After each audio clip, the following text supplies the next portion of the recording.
Hi, everyone. Welcome to another Linfield Coaches CatChat. Joe Stewart here with head softball coach Jackson Vaughan as we finally have the regular season wrapped up, getting ready for the Northwest Conference Tournament once again in McMinnville this year. You guys had the completed games, completing the series up in Puget Sound yesterday, having to play the rest of a suspended game, and then getting the win in the series cap there to finish the year with 37-3 record, 27-1 in the Northwest Conference, matching the best record in conference in program history, your 2010 and 2011 teams. What are your thoughts on just everything that this team has accomplished this year, despite a lot of chaos going on, especially around the schedule? Yeah, I mean, we're awfully proud of them, and we've tried to, tell them that, I think, especially the last week or two. Just it's been hard, with how many games we've had to make up, and then on top of that, the travel and having and even get stacked more, obviously, during Senior Day weekend with moving Pacific and flipping them to Saturday. So we ended up playing Wednesday, Thursday, Friday, Saturday all in a row. So 8 games in 4 days, and the team played, I thought, phenomenally up at Whitworth, particularly offensively. And then we came back and we're a little more stagnant against Pacific, but found a way to win all 4 games and had a little bit of a tough environment there. They had a nice crowd on Senior Day and stuff, and the second game was kind of close. And Taya came in and was pitched probably as good as I've seen her in the last couple innings against them to close that game out, and then to turn back around after that, and then have our Senior Day here, which always kind of carries some more emotion, but to finally have a little bit better weather a little bit, and then to kind of be done, but then still have to go up and finish that UPS series. And then we drove up there and it just rained the entire way up there, and so I was like, this doesn't seem like the smartest decision to go up, but there was optimism. There was going to be some breaks, and we got the breaks kind of at the right time, and were able to get the 2 games in. And it was cold and windy, and about as cold a game as I think you could imagine playing on April 18th. So kind of a fitting end to a year that's been just filled with horrible weather. And to get all of the games in is really a testament to, the kids and obviously their just kind of resiliency, I guess, with how they've handled the year, because it certainly hasn't been easy. Yeah, and you mentioned the seniors just quickly here. I mean, it's kind of an interesting senior days. You had all your 5th years as well as some really talented true seniors this year. Quickly, just kind of thoughts on this year's group.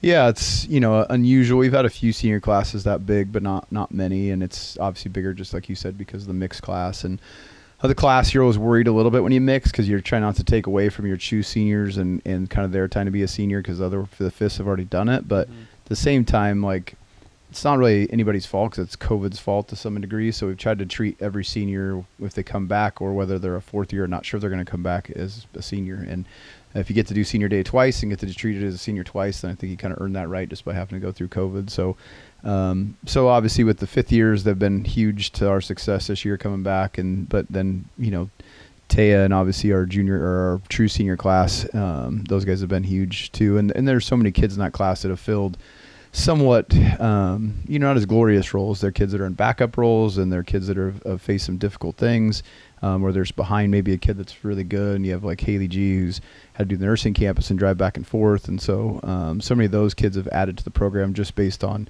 how they go about their daily business and how dedicated they've been in the program and how much they enjoy just being able to play and be a part of the team in practice. And I think that's a constantly great reminder to our starters that how fortunate they are. They get to go through this stuff and they get to play on the weekends. We have a lot of kids that go through everything, and then they obviously don't get the reward of playing time on the weekends.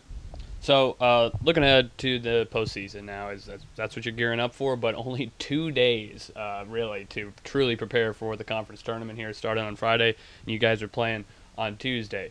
As we kind of think about rest and recovery, as that's, of course, become a bigger subject the last few years, but, you guys just had those 4 straight days of games and then had to do 2 more. Where are you kind of with that for this team, and with limited preparation time, limited recovery time, and then particularly, of course, with Taya, who's thrown as much as anybody in the country this year? I think you're most concerned with Taya just because they're involved in every play, and they are on defense and set the pitch so much, and pitching whatever it is, 100 pitches per game or day or whatever, and just the type of pitcher she is a power pitcher, and how much effort goes into obviously every pitch. She's the one we're probably most concerned about, just trying to get her recovered and fresh. The rest of the team, obviously hitting, and I think particularly hitting for power, has a lot to do with being fresh and having fresh legs and being able to generate explosive rotation.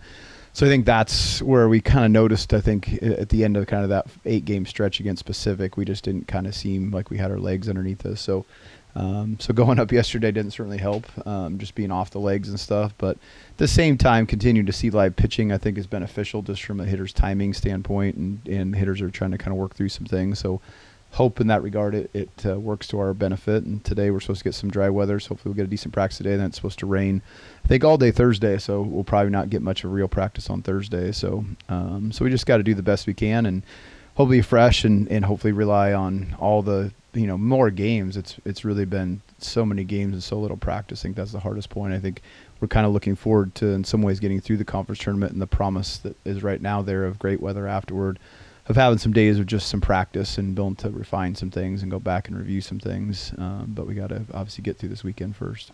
So many elite offensive players on this team. Right now you have 6 players with OPSs over 1,000, and 2 more, Ashley Sutton and Bailey Paul, are well over 950 right now. It was, of course, punctuated by your 11-run 7th inning yesterday in Game 2 against Puget Sound. But you mentioned, of course, with the power hitting, a little bit of a taper off there over the weekend. But what are you liking about the way the kids are swinging the bat right now? Our depth in our lineup obviously is what we have an advantage over most teams, where most teams are somewhat heavy loaded. I think our ability to hit for average and to get on base and to not have a ton of strikeouts obviously is when you look at the different teams in the conference, is certainly where we have a little bit of an advantage over some others.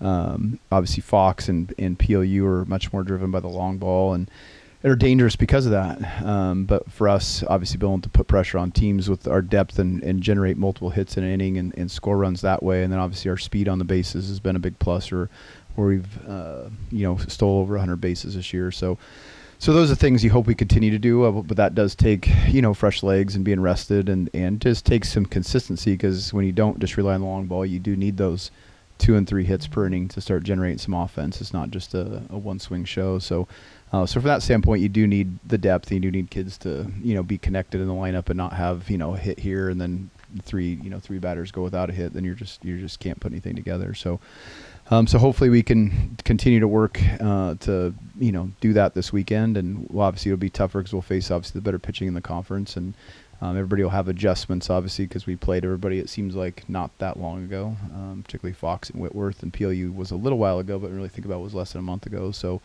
have everybody on the conferences adjusted, and what new game plans everybody comes up with in terms of attacking hitters will probably have some impact on things. Yeah, so let's get into your conference tournament foes here. It's the exact same group with the exact same seeding last year. Actually, I think George Fox had the 2 seed last year, but exact same group, 3 out of 4 of the same teams from 2 years ago. As you mentioned, 2 great power teams in PLU and Fox, and then an elite contact team with Whitworth, and all 3 of those teams with very experienced pitchers who have been in big moments.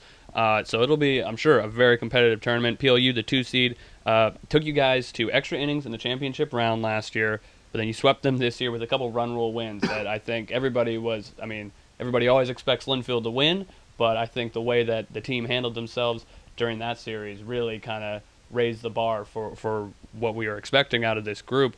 What are your thoughts on the Lutes this year? I mean, they've had, they started off fantastic. They had a few bumps in the road, obviously, after that. And then they seemingly have kind of righted the ship here at the end of the year. And they got a lot of seniors, and they're going to obviously know, I think everybody in the conference below us kind of knows that this is their one chance to get in the NCAA playoffs, because everybody's dropped enough games. It's not very realistic to think they're probably getting in if they don't win the conference tournament. So there's just a ton of motivation. And when you have that many seniors, I think, in your team, and you're well coached like they are, and you have the power threat, they're certainly as dangerous as anybody. So we're certainly, looking forward to the chance to play them, but also know it's going to be tough. Fox is the 3 seed. They are also the only team that took a game off of you in the Northwest Conference this year, here at home, as the note there as well. But they also have the second best pitcher in the Northwest Conference. I think a lot of us could agree on that. Just kind of, what were you thinking after that George Fox series? Were you thinking, oh, this is a team that probably is going to be giving us a run for money in the tournament, or was it we didn't play our best softball? No, I mean, if you look at the last 8 games or whatever we played, there's been 5 1-run games, it seems like. So the games have been extremely tough with them, and they do some things that match up well with us, and we kind of do some things that match up well with them. And so the games against each other typically have not been unbelievably high scoring. You have 2 pretty good pitchers against each other. I think you have 2 pretty good catchers. I think the 2 better defensive catchers in the conference behind the plate. And so you have to earn everything, and you have to get multiple hits an inning, or they got to obviously generate some things with the long ball, and we've been able to be pretty good about not giving up the long ball against them very often, and trying to make them generate multiple hits an inning. But they do such a good job of drawing walks and different things, and then obviously getting the big hits with the kids they have in their lineup, and they're pretty just so dangerous at the top of their order. Potter, I think, is certainly one of the best players in the conference, and she's such a tough out, and so we know they'll be tough. And Davis is obviously, I think, started off the year kind of rough, and has really found her way and pitched pretty well this last part of the season. So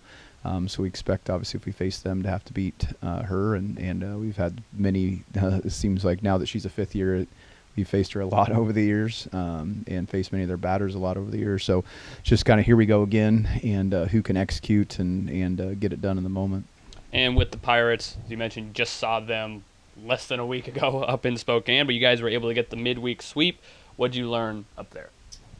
I think they're dangerous. They hit the ball pretty well, and their pitcher locates pretty well. I think we played really well, particularly offensively up there. And Tay had a little bit of a rough day the first day, but settled in and pitched really well against them on day 2. And Tyler actually pitched pretty well against them, and Wadsworth gave us a little bit of relief. And but they're dangerous. They just have enough consistency in their lineup that they can score, and they're fairly athletic. And Bob does a good job coaching them, and so they're as dangerous as anybody. And they kind of are in the same boat. They have nothing to lose, and they just took 2 from Fox to end the year. And so I think their confidence has to go back up. They certainly were down probably a little bit after our series, but then knowing that Fox is pretty good, and to beat them twice on their senior weekend, I think was probably a big lift to them coming back down to the conference tournament.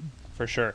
You've been doing this a long time now, a lot of conference tournaments for you. What are the differences between, a 4-game series on the weekend in the middle of the year and this do-or-die moment in the end of the season? There's obviously a lot more excitement. Just everybody knows that it's kind of do or die, and everything's on the line. And just playing, if you win, just having to play 1 game a day certainly is nice, versus obviously continuing to play double headers back to back, just from a fatigue standpoint. But your ability to kind of put everything into a single game, and obviously become much more able to ride if you have a dominant pitcher. Your number one's just going to throw a game a day if everything goes to plan. And so some of the strategic things can change a little bit that way. But those are probably the big things. It's fun. You wish sometimes back in the old days when you won the conference and had as dominant as your kid, you just would wrap up the automatic berth and not put that at risk. And so it's, I think, sometimes challenging when you're have had the year we've had. I think we feel pretty confident that we're going to get in regardless of what happens this weekend. But at the same time, you want to play like that's not the case, and play like your season's on the line. Because I think many years we've played really well in the conference tournament. We've known that we've had to win it to guarantee a chance to get in, and so you kind of play with that sense of urgency, and everybody raises their bar a little bit because of that. And so we're kind of trying to push the kids to really play with that sense of urgency this weekend, and finish the season extremely strong, and improve our chances to hopefully host a regional and a super regional, which I think if we won this weekend, we'd certainly improve those chances greatly. So hopefully we can get it done and finish the year strong.